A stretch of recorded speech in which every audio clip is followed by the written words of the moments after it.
This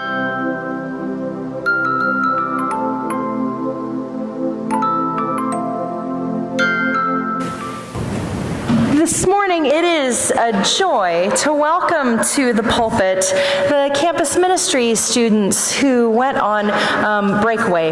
Breakaway is the annual mission trip for university students that our Campus Ministry students take. They were accompanied this year by Campus Ministry board member Ilsa Cantola. The students who went on the trip were Andy Contreras. Why don't you stand when I say your name so people know who you are? Andy Contreras. Turn around so people can see your face. Andrew Gupta. Robert Wiggins could not be with us this morning, but Robert also went on the trip. Blessing Blessing. Esther Ajiye.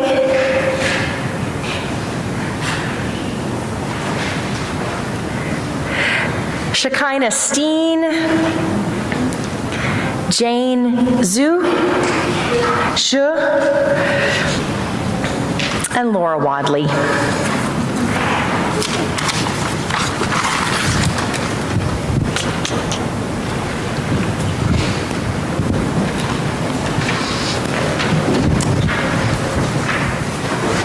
Hi everybody. Oh, is this loud enough? Okay. Hi everyone. I'm Andrew. I was one of the students who went on the Breakaway trip. And before we deliver our message, I would like to just pray for our message. So if you'd join me. Holy and Almighty God, as we gather here to share with this congregation our thoughts, our experiences, our insights, our stories from this past week, I pray that you would guide our thoughts, our speech, our actions. I pray that you'd give us strength and courage and clarity as we deliver the message. And I pray that you would speak to each of us gathered here, that you would train our vision, that you would renew us to continue your work in the world, and that you would draw us ever deeper into your everlasting love. And may the words of our mouth and the meditations of each of our hearts be found acceptable in your sight. For you are our rock and our Redeemer. Amen.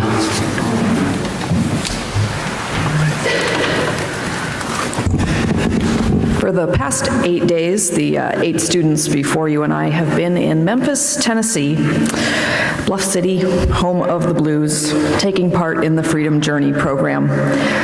Now, you may know that in the past, the Spring Breakaway trip has been a service-heavy trip. It's focused on a particular task or challenge, and this year was a little different. The Freedom Journey program at First Congregational Church in Memphis is an educational program. It teaches about the history of Memphis, of slavery, of the civil rights movement, arts and culture of the South, and it invites visitors to participate in a whole host of hands-on experiences. When we set out on the Breakaway trip, we knew that we would be back today and sharing with all of you about our trip, and I thought that surely there would be something that would stand out during the trip that would contribute to our Lenten season and interest you all, but it turns out there was just too much. On spring break, it's been a journey of 8 days, 750 odd miles, 21 meals, 4 kinds of coleslaw, 3 kinds of artistic performance, 2 museums, 1 river, and now just a few minutes to give you a taste and a vision of what we've been experiencing. This week's Lenten reading was about training your vision, and I knew going into this that we were going to have eye-opening experiences, but as we worked through the text over the week, things kept happening that mirrored the reading, and it turned out to be a better fit than I'd anticipated. So in the spirit of academia, we have divided this morning's reflection on Breakaway into 3 parts.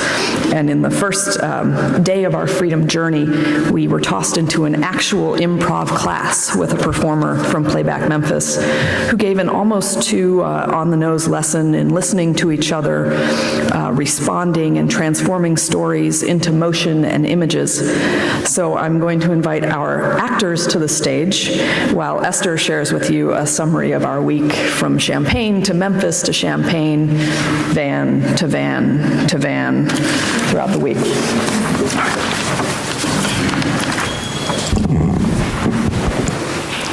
Hello, church. So going off of what Ilsa said, just like we went on the freedom journey, we wanted to take you guys on the journey too. So on Saturday, we met up at the church, we loaded up the van, and took a 6-hour road trip to Memphis.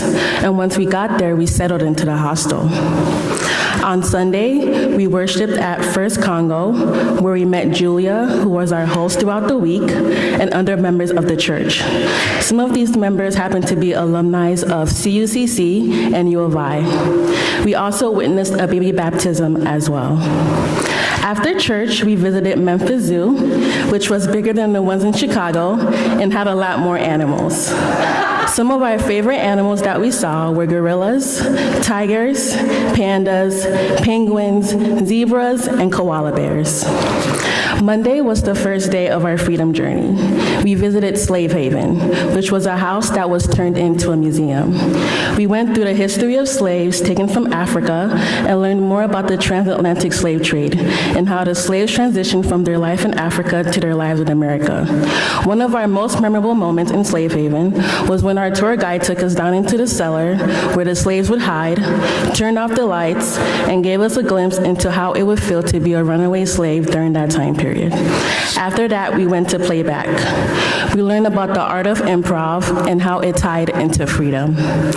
Our next event was Blessed Bees. We learned about bees and how their population was declining, which can have tremendous effects on our climate and agriculture in years to come. After Blessed Bees, we went to Mariposa Collective, where we made sandwiches, put together snap bags and toiletry bags, and sorted out clothes. These items would aid the immigrants that were being released from detention centers. And our last event on Monday was the art ministries, where we painted trees which were going to be used as decorations for Lent. On Tuesday, we started off with watching a documentary called At the River I Stand. It was mainly about the labor movement and Martin Luther King Jr.'s involvement in the movement. Unfortunately, during this time, Martin Luther King was assassinated in Lorraine Motel in Memphis. After that, we visited St. Jude's Hospital, which is one of the top children's research hospitals in the country. We visited the pavilion and the garden. One of our most memorable moments at St. Jude's was when we ran into a celebrity. His name was Matthew Morrison, who plays William Schuster on the show Glee. Unfortunately, we did not get a picture with him, but he did wave at us. After St. Jude's, we visited Bass Pro Pyramid, which is a shop that sells equipment that you would use for the outdoors. The building is in the shape of a pyramid and is very tall. Two of our group members had the opportunity to take the elevator all the way to the top of the pyramid, which overlooked the city. After Bass Pro Pyramid, we visited Shelby Farms, which is a huge park that was 9 miles around. We took a lot of pictures, played on the swings, and enjoyed the beautiful views. After Shelby Farms, we all had dinner at Central Barbecue, where we all enjoyed the desserts. On Wednesday, we went to the Food Justice Ministries. Similar to Jubilee Cafe, we served lunch to the community and helped out in the food pantry. We also ate there as well. After the Food Justice Ministries, we visited the National Civil Rights Museum. And the cool thing about the museum was that they turned the motel that Martin Luther King died into a museum. We saw the room that Martin Luther King slept in while he was in Memphis, the balcony where he was shot, and the room that the killer stayed in. After the museum, we went to Prison Stories with Elaine. She taught us the art of storytelling and listening, and we watched a documentary that she made. We learned not to be quick to judge others and to listen even when we don't want to. After that, we did Mariposa Collective again, where we helped out the immigrants. On Thursday, we had the Civil Rights Tour, where we learned more about the history of Memphis. We saw a plantation house, the housing areas where people lived, People's Grocery, where there was a lynching memorial. We had lunch at Four Corners, where we had real soul food. We went to a site that honored Robert Church, who was the first Black millionaire. And we visited Fraser Community Corporation, where they are rebuilding homes and selling them at a lower price to people within the community. After the Civil Rights Tour, we went to a drum circle. It was a fun experience where we all sat in a circle and drummed. The last day of the Freedom Journey was Friday. We did African dance in the morning. It was a unique and fun experience where we learned about the importance of African dance and how it was used as one of the ways for slaves to communicate with each other. After that, we had a conversation about today's labor movement. We learned more about the labor movement in the past and how workers are still affected today. After the conversation, we had a closing session with our host, Julia, where we reflected back on our experiences throughout the week. And then we wrapped up the Freedom Journey with a night out on Beale Street. We ate dinner there, saw some street performances, and enjoyed live music. On Saturday, we attended a farmer's market, and then we drove back home. So that was the end of our Freedom Journey, and we all hope that you got a taste of what we experienced.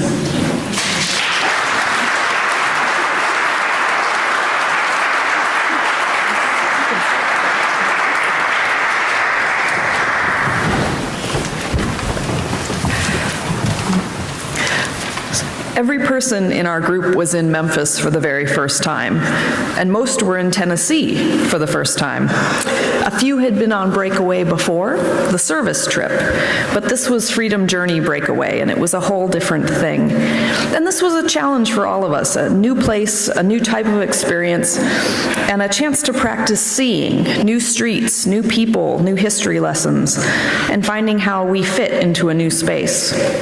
And while you may have noticed we had a very full schedule, we found a few gaps in our timeline to take advantage of unexpected opportunities that came our way to practice the gifts and skills and talents of our students on a new stage. So I want to talk about a few of the things we did that we didn't have planned. One of those things was going to St. Jude's Children's Hospital. One of our students wanted to go see what it was there, so we figured out a way to fit it into our schedule. And it was really neat to see the museum they had and what they're doing there. It was cool to read about all the research they're doing and the progress that has been made in treating childhood illnesses in the last 60 years. They listed different studies that they did, and each individual contribution may seem small, but collectively they had made tremendous progress in treating childhood cancers. I don't remember exact numbers, but there's something like leukemia survival rate improved from about 4% in 1950 to more like 90 or more than that today. It reminded me how each individual contribution may seem small, but together they can make a huge difference. It was great to have the unexpected opportunity to see that in action.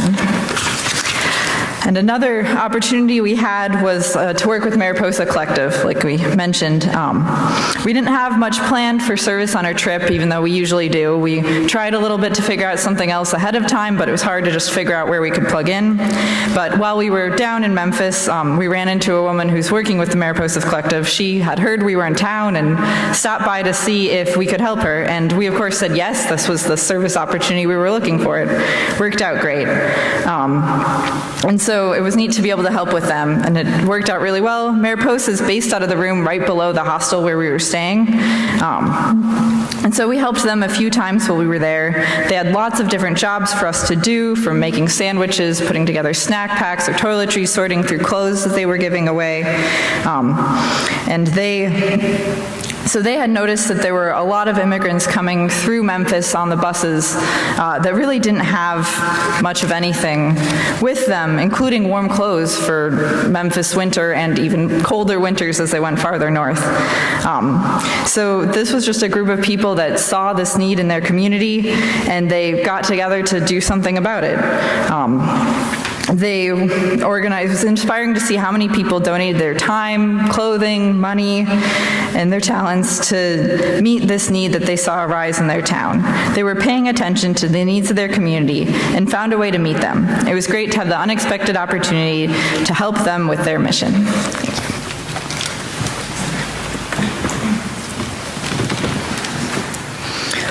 Our group of students is very close, and you may have noticed that we like having a good time. In a week as busy as this one, we work hard to keep the energy high, to have a good attitude, and to use humor to smooth out the rough spots. And it can be tough to find the time and space to reflect on all the information that we're taking in, and the time to sit with the feelings that arise when we learn about the history of our country and of our families and of things that we didn't learn in school, whether for simple reasons or for very complicated reasons tied to the history of slavery and discrimination in this country. While everybody got a chance to reflect a little bit during the week in some of the sessions that we had there, Shekinah was willing to come up here today and share with you some of the feelings about the trip, the highs and lows, and the things that we're going to be carrying with us and thinking through in the hours and days and weeks to come. Hi, I'm Shekinah, and Julia asked us the question. So she asked us, like, how do we feel, like, going through all, like, you know, the Slave Haven Museum, and then the Civil Rights Museum, and then she just asked us, like, how do we feel going through that stuff? So as I was sitting there, I was just, like, thinking, like, okay, what do I say? Like, what words can I say to fully show, like, how I felt? Because I don't want to just seem angry, but I also want to, like, reflect the hurt that I felt. So I told her I felt hurt and angry, more so because of the fact that, like, back in the day, us African Americans, we were kidnapped and forced from our homes, and then we was put into a location where, like, we weren't welcome, and they didn't see us as human. They saw us as animals. Like, we was beat, we were stripped naked in front of the world to see, and then they had the nerve to give us freedom, but we weren't really free, because you got the Jim Crow laws. They, like, stopped us from just living the life that we wanted, like, as they were just enjoying our wealth, because slavery, because slavery, they, like, had us do all the work for them.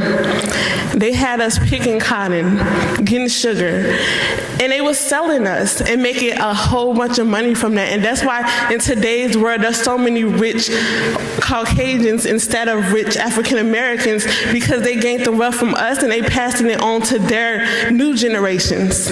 And that kind of made me, like, really upset, because of the simple fact that, like, we're suffering. African Americans, we're suffering, and we suffered in the past, we suffer in the present, and I felt like we was gonna suffer in the future as well, because, like, we overcame slavery, and we overcame, you know, slave masters beating us, we overcame KKK killing us, but now we got officers killing us, officers killing our black African American brothers and also our sisters as well, and it's just like, wow, like, when is it gonna end? Like, is it ever gonna end? And it just hit me like, okay, it might end. I mean, it gave me hope that it will end. I'm not gonna say might, because it's just like, I don't sound as hopeful, but I feel like it will end, because we're not slaves anymore.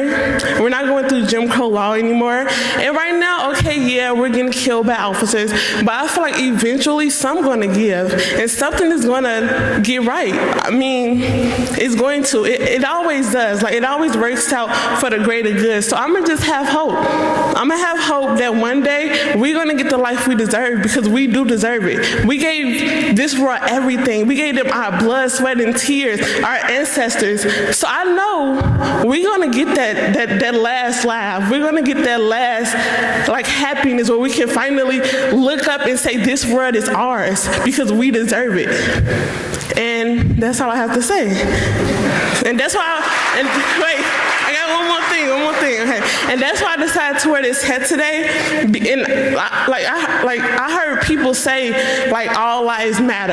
And that's true, all lives do matter. But I feel like black lives really matter, because people don't think we matter. Like, people still to this day see us as non-humans, and that's not right, because we bleed just like they bleed. We cry just like we cry, just like they cry. But the thing is, whenever we get knocked back down, we always get up.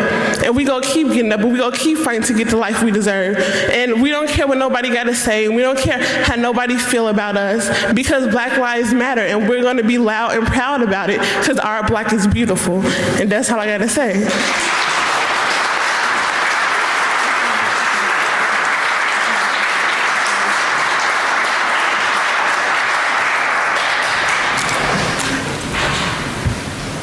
I can't really follow up what Shekinah said, but I wanted to make sure that all of you know how proud I am of our students for their participation this week, for being willing to jump into new experiences and meet a whole lot of new people. And we had a really good time. Everyone was really good to us in Memphis, and so we're really grateful for that experience.